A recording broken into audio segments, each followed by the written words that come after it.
Assalamualaikum Pak, Salam, gimana kabarnya hari ini Pak?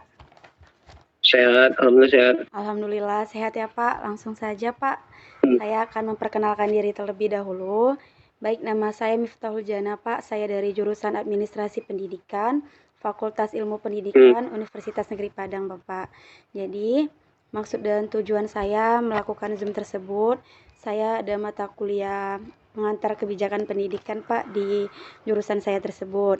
Jadi di mata kuliah ini saya diberikan tugas oleh dosen saya yaitu mewawancarai kepala sekolah mengenai implementasi kebijakan pendidikan yang ada di sekolah tersebut, Pak. Jadi langsung saja Pak, perkenalkan diri terlebih dahulu untuk Bapak, Pak. Assalamualaikum warahmatullahi wabarakatuh. Nama saya Haji Syah Ramalan, asal sekolah SMK Muhammadiyah 5 Kisaran, jabatan sebagai Wakil Kepala Sekolah Bidang Kurikulum. Sampai saat ini masih bertugas. Baik Bapak, berarti Bapak menjabat sebagai Wakil Kepala Sekolah di sekolah tersebut Bapak? Ya.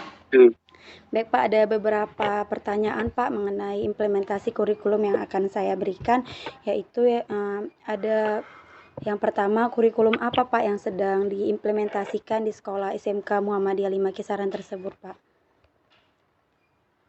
Alhamdulillah untuk saat ini masih kurikulum 2013 revisi. Oh, masih. Berarti di sekolah tersebut masih kurikulum 2013 Pak? Jadi Pak, sekolah tersebut kan menggunakan kurikulum 2013. Mengapa alasannya gimana Pak? Apa alasan sekolah tersebut melaksanakan kurikulum 2013 untuk diimplementasikan Pak? Satu yang pasti sebagai tuntutan dari pemerintah dalam kesetaraan bidang pendidikan. Yang kedua, salah satunya itu bagaimana untuk saat ini dengan K13 masih bisa menjawab tantangan di masa yang datang. Ya, itu aja. Berarti memang pertama tuntutan dari pemerintahan ya Pak, di mana kurikulum 2013 ini kan Pak lebih memfokuskan pada pemerolehan kompetensi peserta didiknya ya Pak. Di mana tema kurikulum 2013 ini lebih menghasilkan insan Indonesia yang produktif, terutama untuk peserta didik yang kreatif pastinya Pak. Begitu ya Pak. Jadi Pak, yang selanjutnya, bagaimana sih Pak strategi yang dilaksanakan kepala sekolah ataupun pendidik yang ada di sekolah tersebut Pak untuk kebijakan kurikulum yang sedang diimplementasikan ya Pak?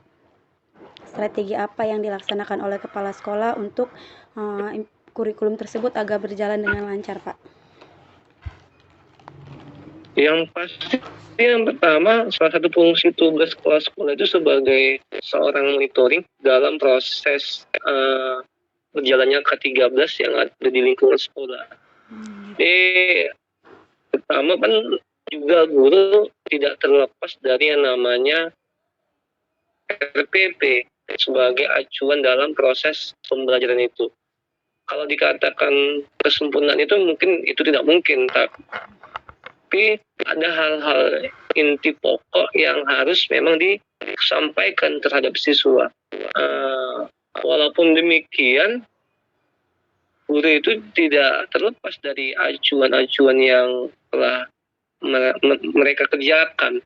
Termasuklah itu yang kita katakan dalam dunia pendidikan ini namanya RPP kan, ada RPP dalam proses pembelajarannya. Walaupun sering ditemukan di kelas, banyak juga siswa yang terkadang kurang mampu dalam tingkat penyampaian materinya. Makanya dalam hal ini guru juga harus bekerja keras dan tetap bersinergi dengan pejabat yang ada di lingkungan sekolah, bagaimana strateginya agar siswa ini paham dasar dan pengetahuan untuk bekal dia nanti ketika di masa depan. Itu dia. Baik Bapak, berarti seperti yang Bapak jelaskan itu adalah kondisi real di penerapan kurikulum tersebut yang ada di sekolah itu Pak. Jadi tadi Hmm. Bapak ada menjelaskan mengenai ada kendalanya. Saya mendengar bahwasannya siswa kurang mampu dalam menerima pembelajaran. Ada beberapa siswa yang kurang mampu kan Pak. Jadi apakah ada kendala-kendala yang lain Pak kecuali dari siswa yang kurang mampu dalam menerima pembelajaran tersebut Pak? Dalam implementasi kurikulum yang ada di sekolah Muhammadiyah tersebut Pak. Apakah ada kendala yang lain gitu Pak? Dua belakangan ini seluruh Indonesia bahkan dunia pun terpapar namanya pandemi COVID-19. Segala sesuatu itu harus terbatas, tatap muka tak boleh, ketemu juga tidak boleh. Jadi sekolah mengambil kebijakan dan ataupun yang kita awalnya bahasnya itu dalam jaringan dia menggunakan internet kan gitu. Tidak semua siswa itu mampu ataupun punya yang namanya gawe ataupun ponsel untuk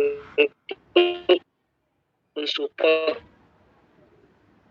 dia proses minta siswa itu tidak semua terlibat dalam jaringan, termasuk biaya kuotanya yang terkadang orang tua sendiri menjadi dalam harus beli kuota 3-8 GB yang bahkan itu habisnya per minggu. Itu bagian dari biaya pengeluaran. Jadi dalam hal ini ya saran kami dari sekolah ya pemerintah juga harus lebih jeli dalam memfasilitasi lah peserta didiknya ketika ada permasalahan ini. Yang kedua, bagaimana siswa itu mampunya kan nggak semua siswa itu 100% menyerap semua mata pelajaran yang diberikan oleh gurunya. Kadang pun sekolah tidak hanya menjudge ataupun menilai hanya guru yang hanya siswa yang salah, tapi juga guru harus mengevaluasi. Artinya apa? Setiap ada kegiatan untuk bahasa kekiniannya level up, mengupgrade dirinya, ya guru juga harus ikut. Artinya bukan hanya jadi guru zaman old, tapi jadi guru yang harus up to date, termasuk dalam bidang ilmu pengetahuan dan teknologi. Itu dia. Baik Bapak. Jadi di dalam pelaksanaan implementasi kebijakan kurikulum ini, apakah di sekolah SMK Muhammadiyah 5 Kisaran ini Pak, sarana dan prasarana di sekolah tersebut sudah mendukung Pak untuk penerapan kurikulum yang sedang berlangsung Bapak? Secara standar dilihat dari rapat mutu untuk mengukur sekolah itu sudah standar. Cuma kan secara untuk menjawab tantangan di masa depan saya rasa masih minim. Jadi pemerintah harus lebih dalam lah untuk mengkaji hal ini. Apalagi masalah dengan keuangan. Iya Bapak. Itu dia kita. Jadi di Indonesia sendiri kan Pak, sejarah kurikulum itu kan mengalami pergantian ya Pak, kurang lebih ada 10 kali. Di mana ada kurikulum 1947, kurikulum 1952 sampai sekarang yaitu kurikulum periode 2013. Jadi Pak, masukan Bapak terhadap pemangku kebijakan di atas Pak, apakah ada saran, kritik mengenai perubahan kurikulum yang seiring berjalannya waktu sering berganti Pak? Bagaimana masukan Bapak Pak atas perubahan kurikulum tersebut? Yang pertama kita sampingkan ya ada semacam unsur politik ya. Sebenarnya kurikulum itu prosesnya begitu saja. Mungkin hanya pengembangan aja. Tiap ganti menteri ganti kurikulum, tiap ganti menteri ganti kebijakan. Jadi sebelum lagi selesai satu yang ingin diprogramkan, udah masuk program baru. Iya, Pak. Artinya dalam hal ini ya mengolah itu pemerintah atau fokus apa yang belum selesai itu diselesaikan dengan catatan ya para pemangku kepentingan di atas lebih bijak lah, lebih detail, lebih paham, lebih konsisten dalam mengambil kebijakan agar kurikulum tersebut itu tetap diberlakukan untuk saat ini bahkan sampai 20 tahun yang akan datang. Contohnya Jepang sampai hari ini mereka sampai hari ini juga mereka tetap menggunakan satu kurikulum gitu ya. Berarti harapan Bapak seharusnya kurikulum tersebut lebih ditingkatkan lagi, tidak mengganti kurikulum-kurikulum yang ada gitu Pak. Jadi ya seperti itu. Mungkin pertanyaan mengenai implementasi kurikulum dari saya cuma hanya segitu Pak. Hanya itu yang dapat saya tanyakan mengenai kebijakan implementasi kurikulum yang ada di sekolah tersebut, Bapak. Mungkin terima kasih Pak atas waktunya, atas masukannya, dan kesempatannya kepada saya Pak. Apakah boleh video Zoom kita tersebut saya upload di link kampus Pak untuk dilihat oleh para dosen Pak? Bisa. Baik Bapak, terima kasih ya Pak atas waktunya. Baik Pak, Assalamualaikum Pak warahmatullahi wabarakatuh. Waalaikumsalam.